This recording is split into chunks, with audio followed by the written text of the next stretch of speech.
Nothing. Nothing. What Nothing. you doing? You live, man. You didn't see the thing? You live, man. No. It just Yeah. says scheduled. Well, you live anyway. Let It me says Hello, scheduled. everybody. My name's Joe. Hi, if you're out in LA from I'm just sitting here clearing my October throat. 19th to October 24th, I'll be out there. But anyway, let me know if Michael have a show It back since I says it just says on my screen scheduled. Well, now it I don't says know. live. It doesn't love you. It Oh doesn't love you. man, What can I say? Anyway, nice I don't talking to want to everyone. disappoint Oh, people. hello, Amelia. Hey, how you doing out there? Woohoo, woohoo. I'm out of here. Bye. Ooh, Amelia. Yeah, we're live. See that we don't rely on computers to get us out there, but we certainly rely on computers to get us out there. It's a whole mind numbing effect, man.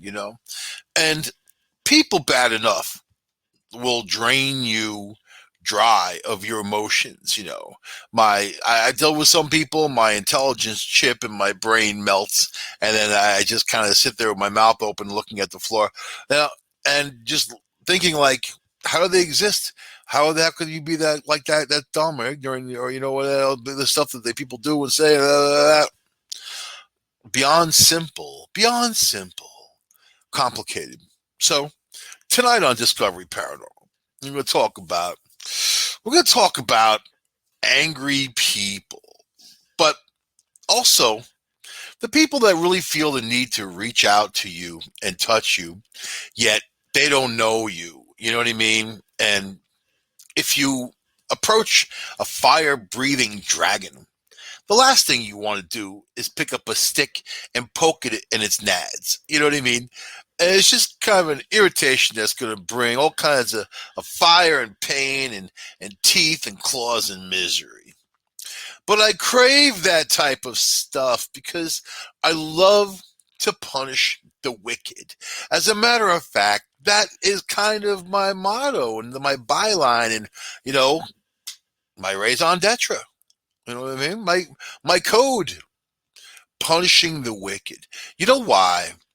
Because I had been tortured by those people growing up, and nobody was there for me or my mom. And that's the deal. And I think that if you can, you should.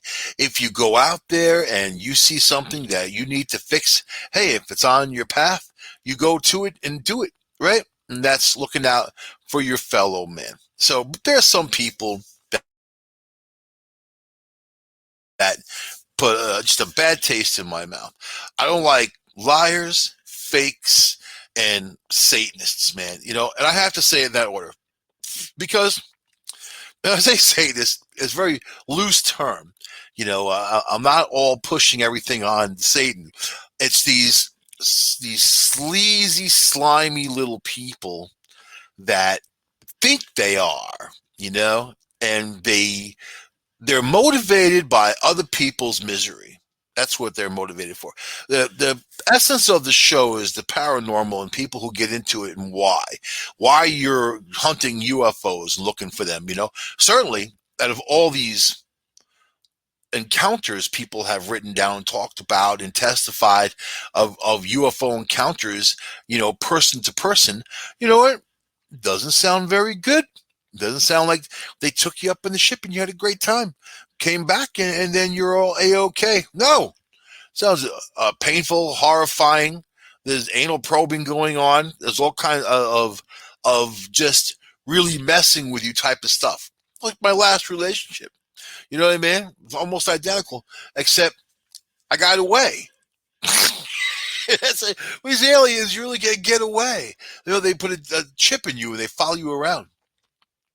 But what motivates you to go out into the sticks with your camera, looking up at the sky, or trying to storm Area 51, a military installation, trying to storm Area 51, which is probably one of the dumbest things you could do. The soldiers are twitchy, man. And you get past that first gate, you're going to get arrested. You get past that second gate, you're going to get shot. And there's not much there for you to see except, what they're working on, their black projects that they're working on that probably came off of other technologies that we have come upon and are reverse designing. Safe to say, right? But it's not like you're going to get an eyeful. and maybe, oh yeah, the Aurora, the airplane, things like that, the things that they've been flying around that sometimes people mistake as a bona fide UFO. If you want a UFO, you don't walk to the government. You go the opposite direction. You go where they are. But you know what? What motivates you to do it? I know lots of people that go out and do it. And you know what? We're all crazy on some level. And crazy good, crazy bad, crazy crazy, whatever you want to call crazy. You want to classify crazy as anything beyond the normal. And I don't know what the hell normal is anyway. Normal to me is kind of crazy. So I like this. People like go look for Bigfoot, right? I know guys that do that, man. Like, you know what? I was my friend Denny. That's how I met my friend Denny, man. I was in this place called Connecticut Hill, which is southwest of Ithaca, New York. It's a big land management area. The sticks, hard to get totally lost in a place like that because, as you're going down, you're going to come down to some kind of road or community or something, right? But it's a large area, and people do see all kinds of stuff there, and hear things and whatever. And there's a graveyard there. Oh, graveyard right in the middle of nowhere. That dates all the way back to the late 1700s, early 1800s. At that time, the people that were living up there, that they buried up there, that's middle of nowhere, man.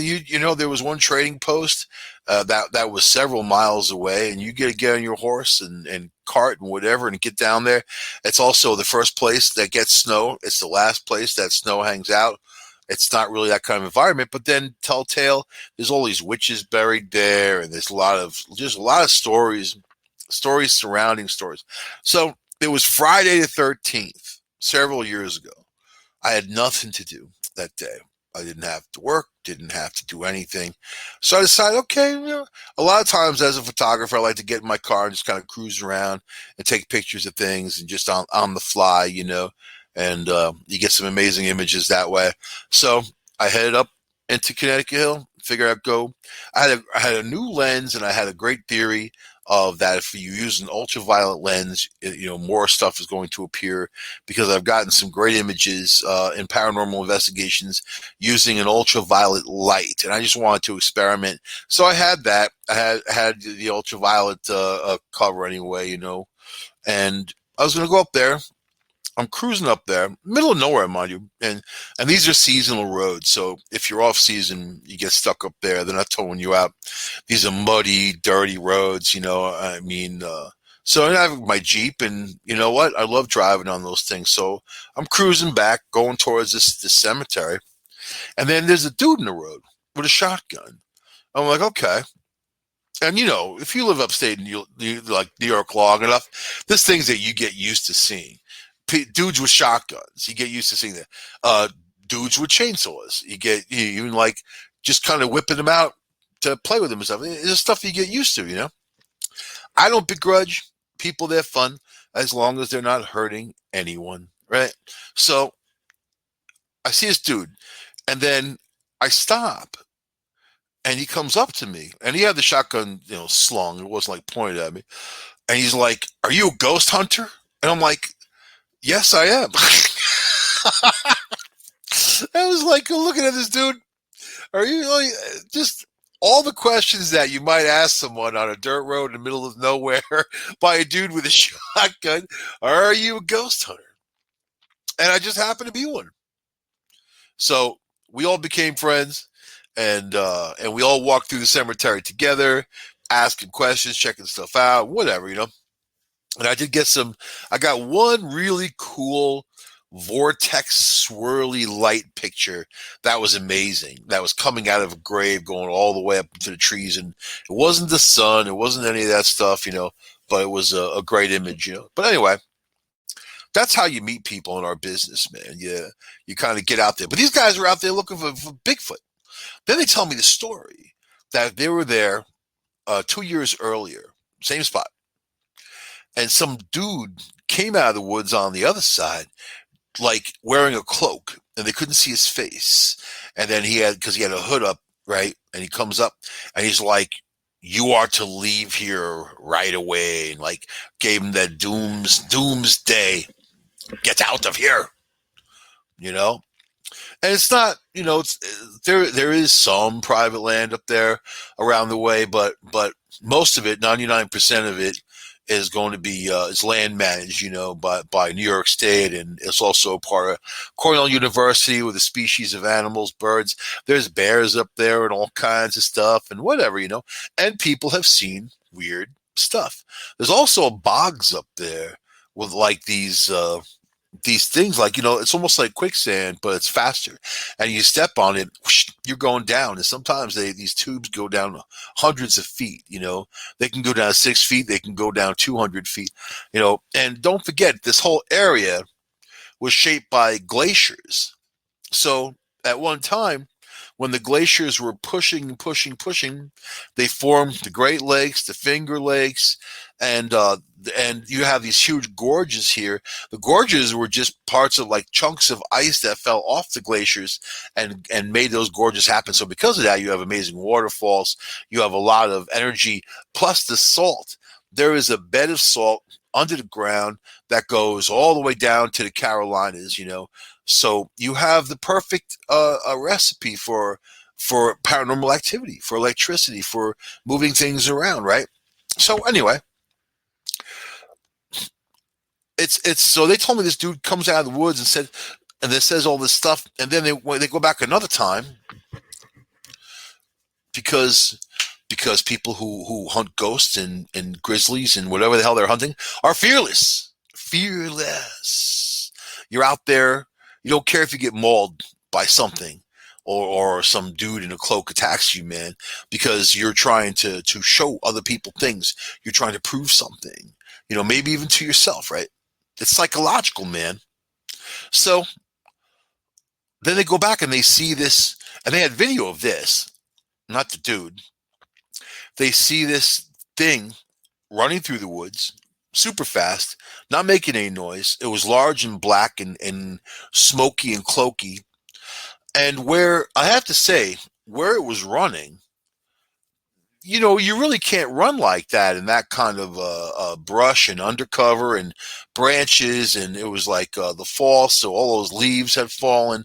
I mean, you'll trip and break your ass, man. You can barely walk through that type of stuff, let alone run. And this thing was booking, and it didn't look like it was solid. It looked like it was kind of smoky and moving, like, fluid. But people have told me they've seen things like that up there, because they said that these witches were buried and the other witches would come up and they would do ceremonies, and there's also little children buried there and whatever. There's a load of stuff.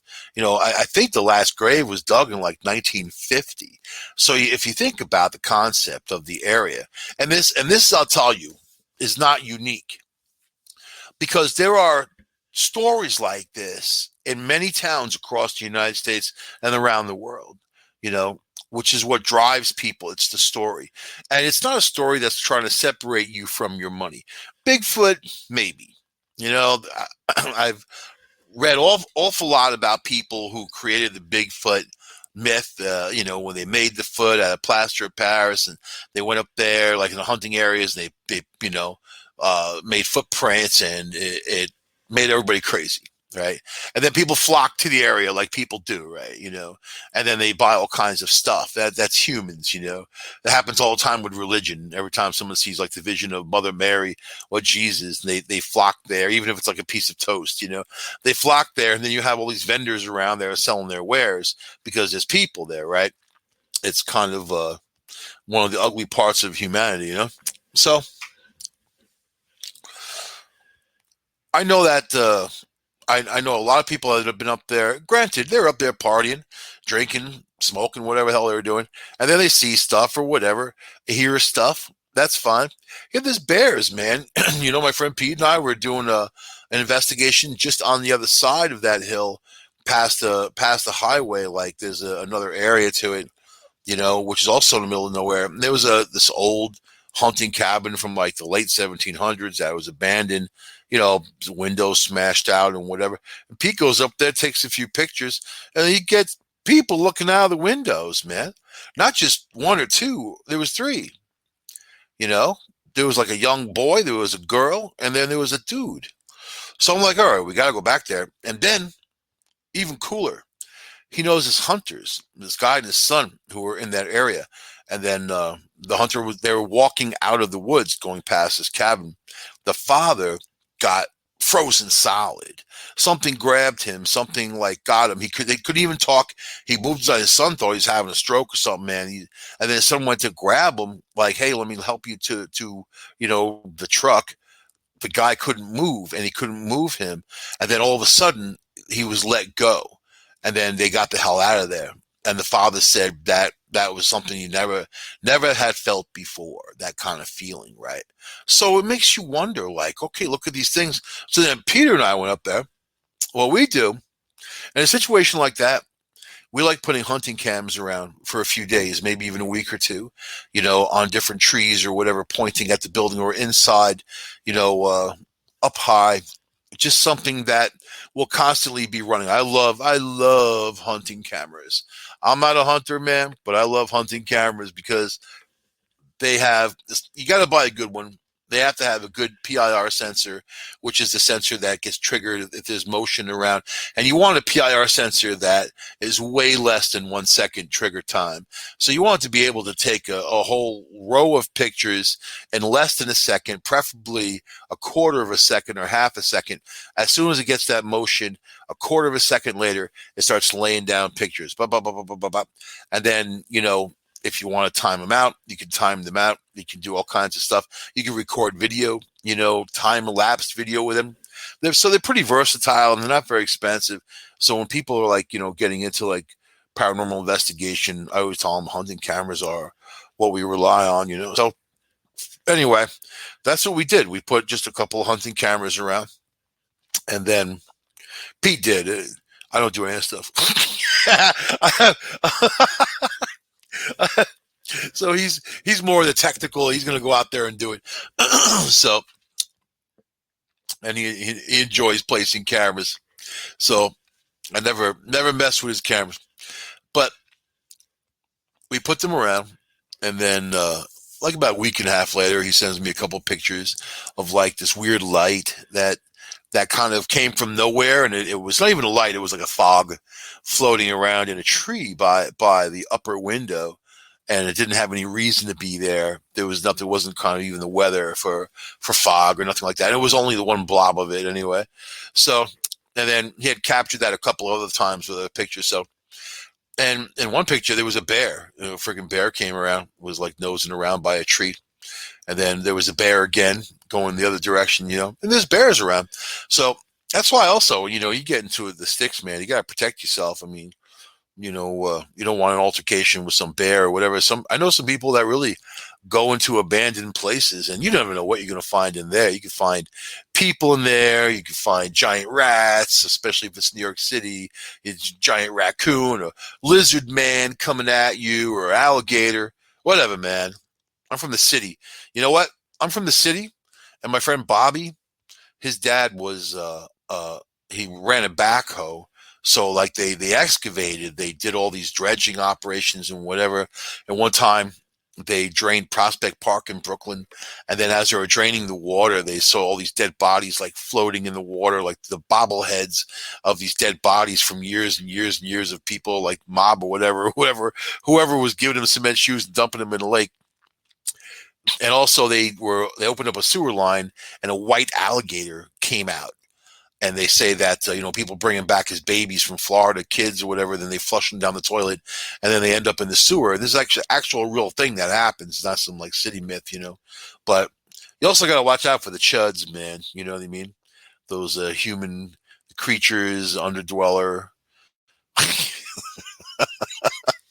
They're all over the freaking place. But they live above ground. They're in the subways, basically, sort of above ground, above and below.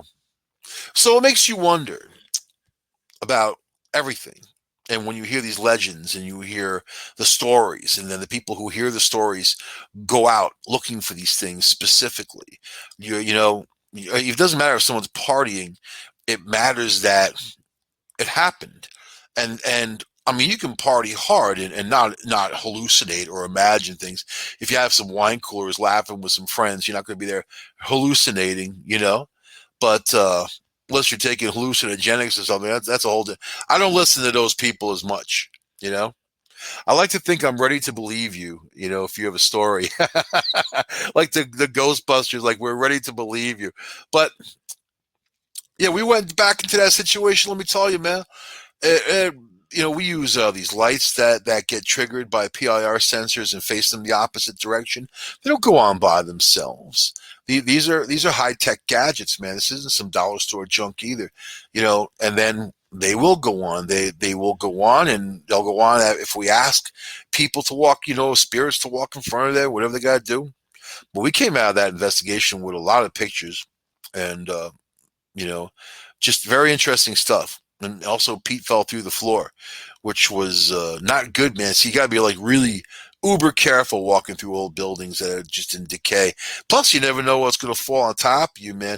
Like another instance up in Manchester, New York, you know, there was a train crash. You know, we went on the 99th year anniversary, the very day of that train crash. I had all the names of all the people, that 29 people that died in the train, had all their names. And I wanted to go to the gully, which was a Canandaigua Lake outlet, where this train had went down. And it's a terrible story. They just put the new rail in, and the company that sold the rail to the railroad chinched out on the metal. So as soon as the train hit the metal, it splintered, and then the train, the trestle, everything kind of went right down to the gully head first. Imagine you're talking about wood, steel, no safety, nothing. You know, we're talking about 100 years ago. Now, well over 100 years. So I want to go to the trestle. I want to go to the gully. And we brought this woman Tammy with us, who was pretty good psychic, man. She was spot on about a lot of things, and I like people who are accurate. But we took her along, and so we're down there in the gully, and she's picking up on a young girl.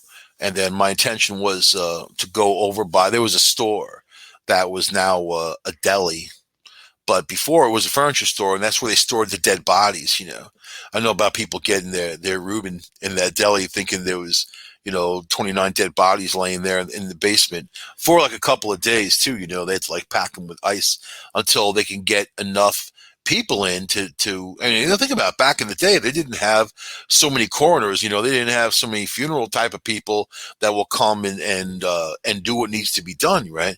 So there was that going on. We went to the building, didn't really find anything. We're bugging out some locals who were looking at us, man, because it's like, this is funny. Rural New York, and we don't look like we belong there, we look like we absolutely the opposite belong there.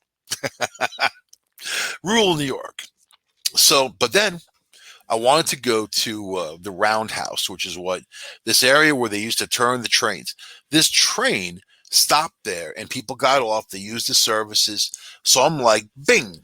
If they're gonna die in the gully, and they can move around, if they're gonna go back to, they usually go back to the place most familiar. Do you know that? This is what I've experienced.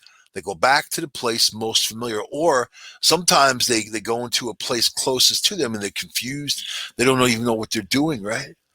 So in this case, we went to the Roundhouse, big 200,000 square foot building, the Roundhouse. Trains would go in. There was a spindle that would turn the trains. They get on there and move them around to point them in different directions.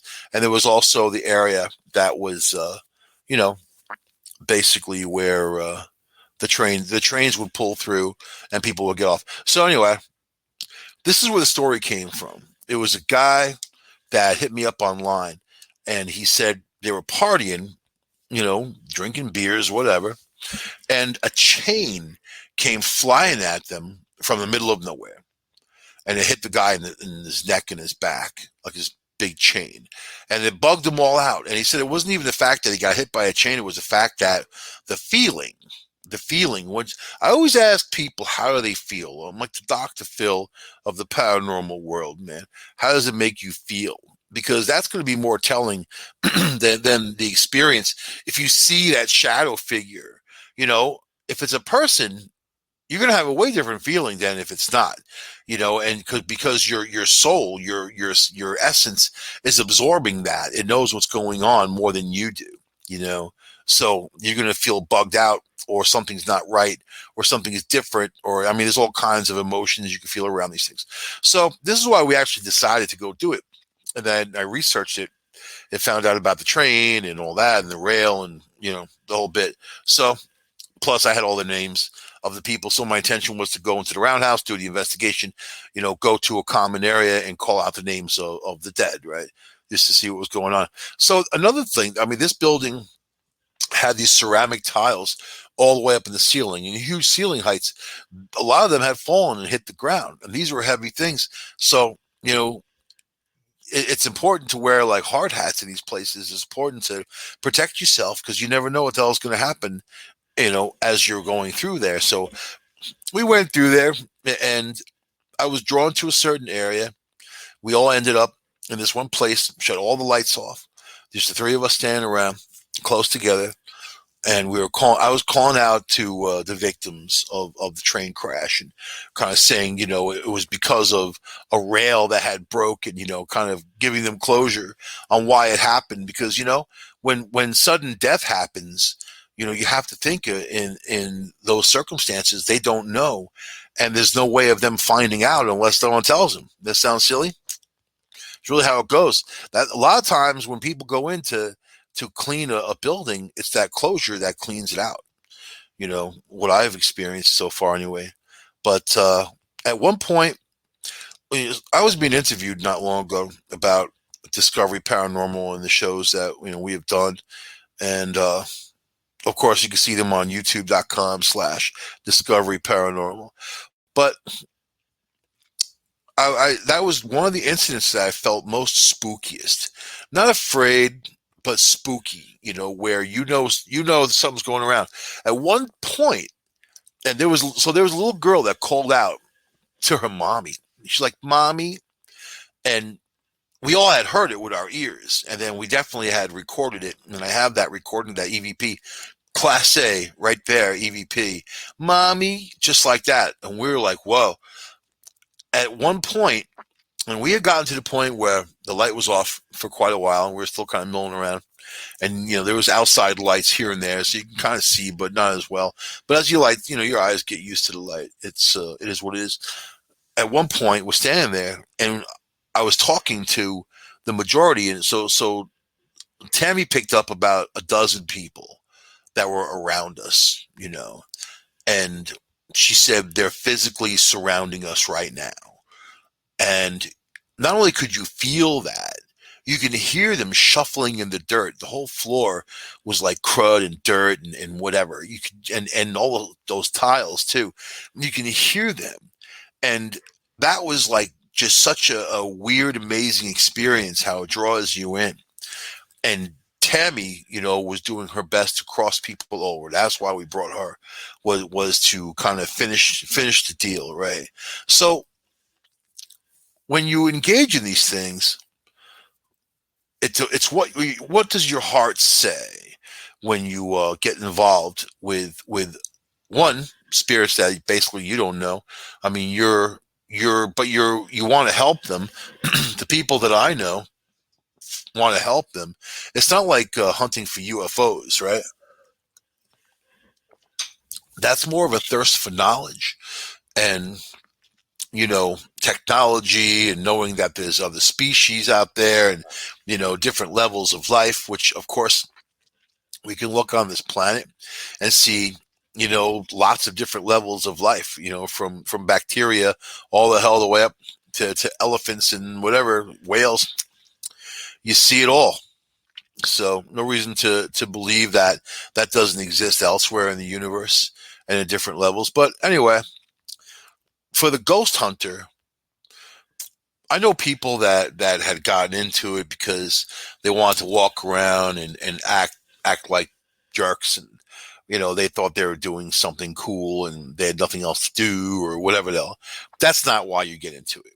You know, the ones that I know that are serious about it get into it because they have a desire to help, and it's helping someone cross over. You know, a spirit that doesn't necessarily belong here. I'm not talking about visitation type of stuff either. I'm talking about the people who are stuck. And for whatever reason, they're stuck. And sometimes they're confused. Sometimes they don't know they're dead. We have an EVP of a guy who fell in a well who said, "I'm not dead." He said, just like that, "I'm not dead." I heard that. Let me tell you, when you leave an investigation and you have all this tape to go through, and you get home 4:35, 6 o'clock in the morning, whatever, right? You don't go to bed. The first thing you do is open up your computer and start going through evidence and whatever. And this can go on for quite a while, man. And also, when you do these investigations, it kind of pulls you into a different world. You don't feel quite right for a few days. You got to kind of level off, man. And but when you are awake at that time in the morning and everybody's quiet, the whole house is quiet, and then you got your headphones on and you're listening to these EVPs and you hear, "I'm not dead." That is some stuff right there.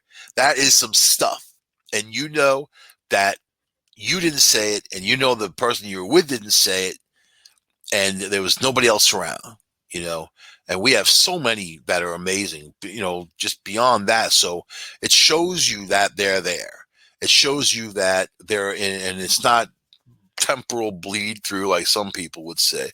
It shows you that there's an intention for communication, especially when you're there to talk to them. I mean, that's not a normal thing, you know, for these spirits. And then a lot of times you have these idiots who go in, who cross their arms, and they'll act all tough, "Show yourself to me now." You know what I mean? They've got that thing, and they look like fools to me. They look like bouncers from the bar business from like the '80s, man. Like, and they act like it, and they're not. It's not a healing type of voice. It's not something that you're moving towards to have an outcome of transition and helping. It's something completely different when it's like that. So that's why these shows sometimes doesn't matter. It could be on my own network here, man. I think there are people that are disingenuous in what they do. It's my humble opinion, but in the same sense, I've observed enough and I've heard enough where when I hear people talk, especially about negative encounters, and they not only brag about it, I mean, they bask in it. They're gleeful in talking about these horrible negative things. And when I first moved up to Ithaca area, this area called the Commons, right, which was a bunch of stores and it was a street, and they decided to make it a sidewalk, which economically killed the whole area there. But there's these people who hung out, and they would do, the vampire games at night. I don't know. I still don't know anything about it because it wasn't something I was interested in. But I met some of the people, and they seemed they were kind of cool. Whatever, you know, very, very Celtic-like, very, very, very Renaissance fair type of people, and I like that type of group, man. I tend to hang out with intelligent people who are artists, and I like the vision, and I like to have good, positive, strong conversations. I don't know, even about politics and whatever. But there was a group within a group that called themselves the Wolf Pack, and then these were the guys who they say they did rituals and things to bring about negative energy. You know, the power of the dark side. Bah, right? And those people always make me laugh because their dark side is really their backside. You know what I mean? And the power exists in the universe, the whole thing, and something that we don't understand. And it's about the energy. And if you want power, kindness and love will always conquer anything else that's trying to undo it. But when people are talking about terrible situations, and you know, situations where people had greatly suffered, and they're excited about it. They're animated. They want to tell you their story, and the very fact that they're doing it to try to make a buck has got to tell you something about them.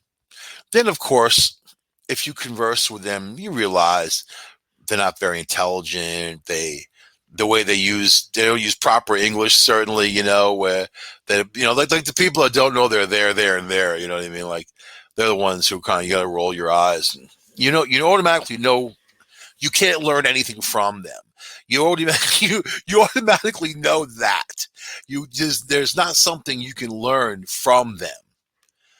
So I kind of see them as parasites and nothing more, of just a nuisance, you know, bed bugs gone wild type of thing. And the more I hear about, the negativity that they push, the more I don't want to hear about it.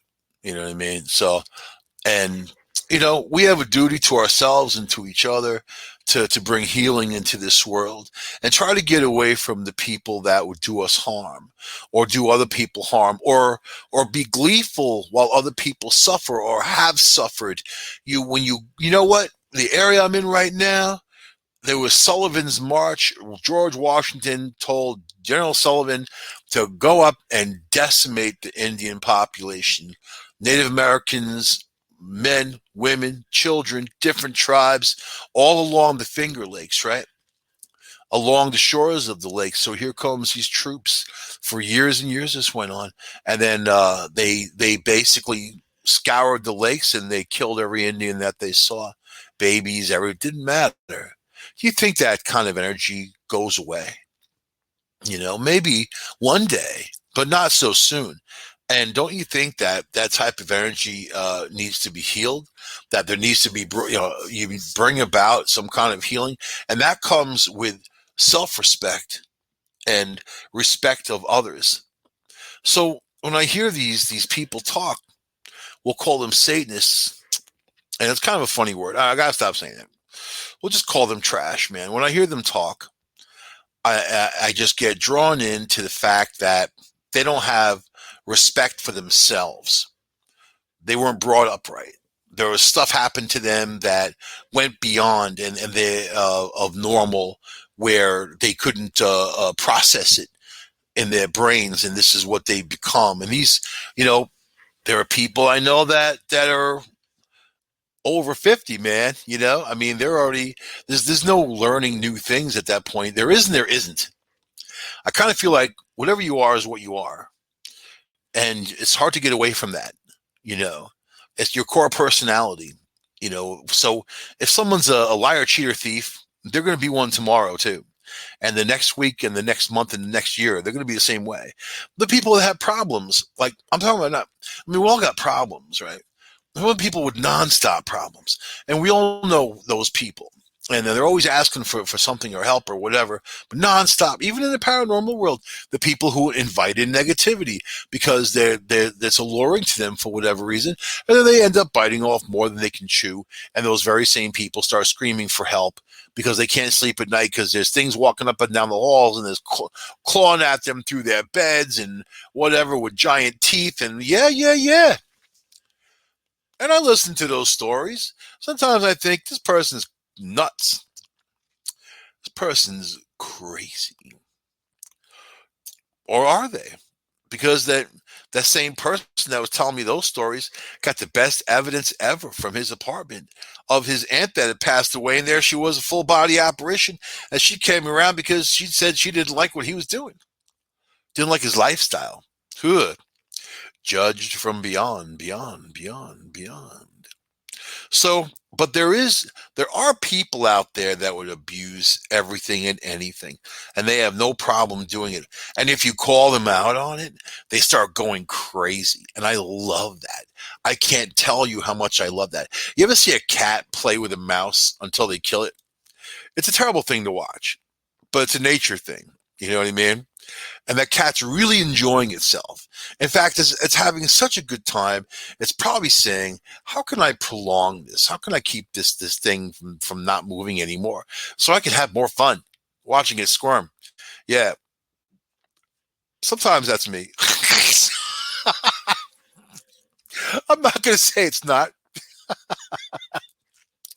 It depends if you're battling for someone. I mean, there's people who come to me and they have all kinds of issues and whatever, and I'm happy to help people. You know, especially especially if it's a communication problem. You got to clear up the communication.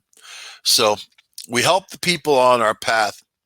We don't journey off the path to help people. We help the people on the path, right? And whatever comes across that path, it's your duty to do that. And you'll know it if you didn't do the right thing. Sometimes people choose what's easy over what's right, and they go the opposite direction, and they make a bad choice. That's lack of strength of character. But there are people out there who Lao Tzu described them as, they said there was 5 different types of people, and the lowest are like oxen, right? Putting them at the level of an ox, you know. I can understand that because I've met people like that.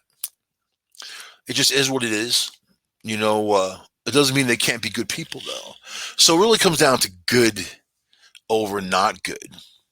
And I try not to say evil, but it does exist, doesn't it?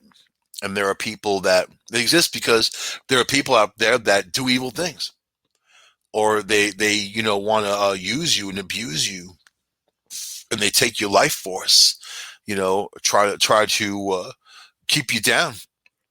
So, and I love it when they get riled.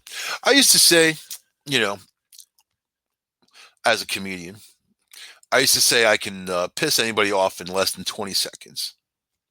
There was this movie, I don't even know what the hell it's called. This dude on there who was a photographer, that his whole deal was to go out into the street and make people so mad that they want to kill him, man. And then when they get mad like that, screaming at him, he takes that picture for the raw emotion. There's something about moving that kind of energy around to make life better for others, and try to flush that horribleness out of people, even anger. Now you got all this fake outrage in the world, people getting mad over things they don't even understand, yelling, screaming, doing the whole bit, they don't know, especially if you don't know your adversary, you should just shut up, drink a tall glass of shut the F up, and move along and do your own thing, and don't worry about other people, because those other people could really, really ruin your day, week, month, year, decade, century, whatever. So just be kind. Be kind, man. Think about the kind words. Be kind to each other. Be kind to yourself. Forgive yourself, right? People that blame themselves for so many things. And it's hard to hear. It's hard to hear, because you try to let them know, well, these things aren't your fault. If you don't have control over a situation, then you can't blame yourself for the outcome. And if somebody brings the game to your door, it's not your fault either. It's theirs for showing up. It's theirs for trying to, and keep in mind, if you're doing well, there's also a lot of people out there that would love to see you not do well and do poorly. And hey, you got to protect your number one player. You got to protect the star in your life, and that's you. So listen to your fans. Don't listen to your critics. When someone comes after you, step on them so hard they never want to do it again. And then they warn others too. No, don't mess with them. Don't mess with those people. There's nothing, no happiness could come from it. But in the paranormal world, as people seek things out, you don't hook up with the bad ones. You don't hook up with the negative ones. You don't try to put the negative ones out there. What you do instead is stay around that positive energy. When things start to happen, we're doing an investigation. It's when we're laughing and having a good time and sharing good stories with one another. That's when the stuff comes out. When people ask me how they can communicate with someone who had passed away, I said, you know what? Think about the good moments before you go to bed. You think about those nice memories, the things that made you feel so good and made them feel so good. That is what's going to bring them around. You don't want the negative, and you don't want to definitely never feel good about somebody else's suffering. That is just plain disgusting. Disgusting. And you should just I was talking to a lovely, beautiful friend last night, and we were talking about Gettysburg and how all these people go there. They wonder why, we talk about Gettysburg is so active, and your average person can go there with a camera and get a picture and see apparitions. And why is it so active? And it's really, don't you think it's the reenactments? Don't you think it's people showing up every year, dressing up, firing off guns, having that war? It's not something you need to reenact. It's something you need to memorialize, and heartfelt sorrow that brother against brother were fighting each other on American soil and people died horribly and miserably is not something that you would ever celebrate. So for the people out there that take joy in people's misery, how dare you? You're the lowest of the low. And that's all that I have to say. On that note, this is me on Discovery Paranormal. I will see you guys next week on this show.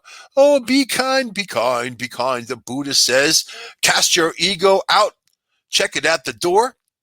Sit there in front of that fig tree with all the mayhem and craziness going on and maintain and be yourself.